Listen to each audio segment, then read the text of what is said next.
Test. Here we go. Are we recording? We're recording. Today, I would like to talk about poison.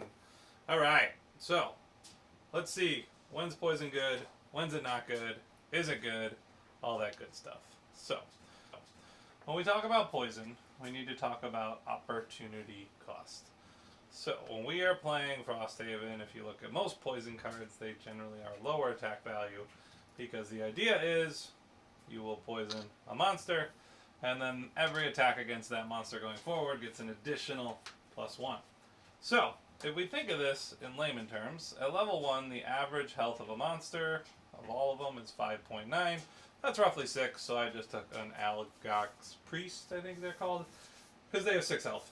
So the idea is, let's say we have our Drifter here, and he's going to play 2 rounds of cards. First round is Fortitude with an attack of 3, and second round is Bloodletting with an attack of 3.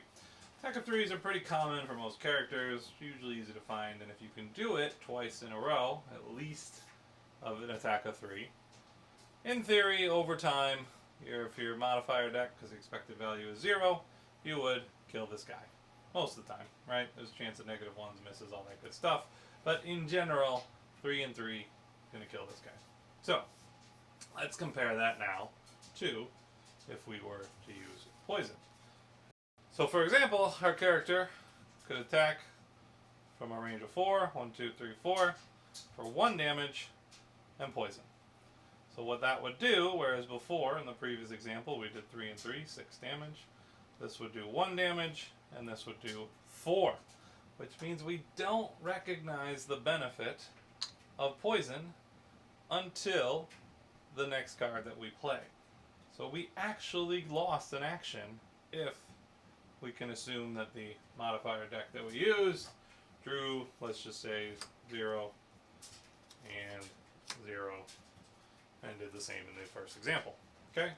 So if that's the case, poison wasn't worth it here, because it would have been better to just do a heavier attack. It would have been better to do a basic attack compared to what the poison is providing.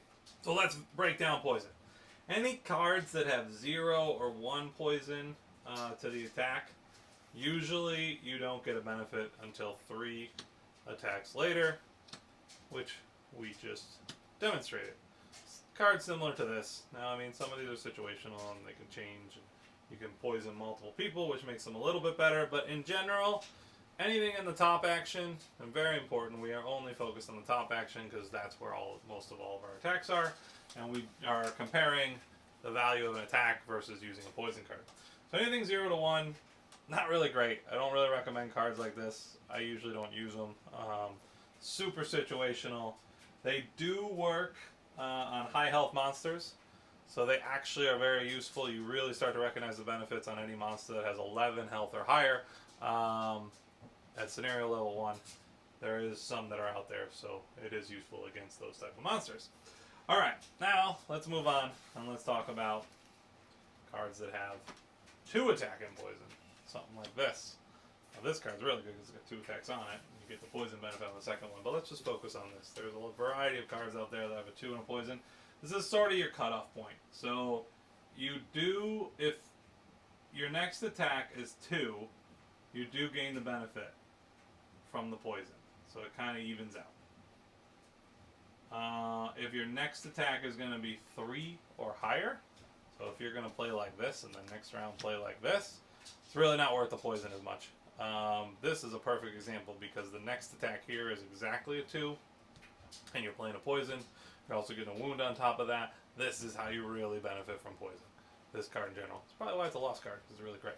Now, if you were doing a 2 attack with poison and then did a 3, you're not going to benefit as much. You'd almost be better off just doing 3 attacks again. I'm sorry, 2 attacks of 3 damage each. In general, 2 attack and poisons, if your character has it, are pretty much, they're worth it. They're very good at monsters with 9 or higher health, so you can see that we've lowered it from 11 down to 9, which means that they're a little bit more applicable. More monsters are in the pool of where you benefit the most from poison. And then the final poison is anything that is 3 poison or above, Most of them are lost cards if you go through them. I don't think I've ever seen a 4 poison. If there is, it's incredibly powerful. All of these 3 and above, and especially if they hit multiple enemies, something like this one, they are incredible. They're the best poison cards that you can have. You recognize the benefit on the next attack no matter what. So if we do this and we poison all adjacent enemies, and then, I know it's a different character, but if we do another attack for 3,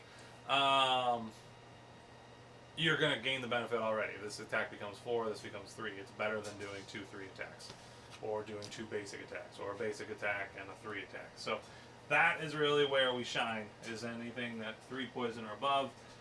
It also benefits against creatures that have 7 health or higher, which is almost 50% of the creatures, at least at scenario 1. And as you continue to play at the higher levels, poison then becomes more and more powerful. One last scenario is when you have the multi-poison. So something like this is situationally well. If you can hit 2 or more creatures with it, then it's going to benefit you. However, I really don't like this card because you can hit your allies too, and then that's just doesn't help you at all. So you got to heal that off. So, but really, if you can get 2 or more with a card, and especially if you can get 3 people poisoned, you will recognize the benefits on those attacks down the line. And that's it for poison, everybody. I hope you learned something here. I hope this helps you build your scripts better of your characters. And let me know what you think in the comments.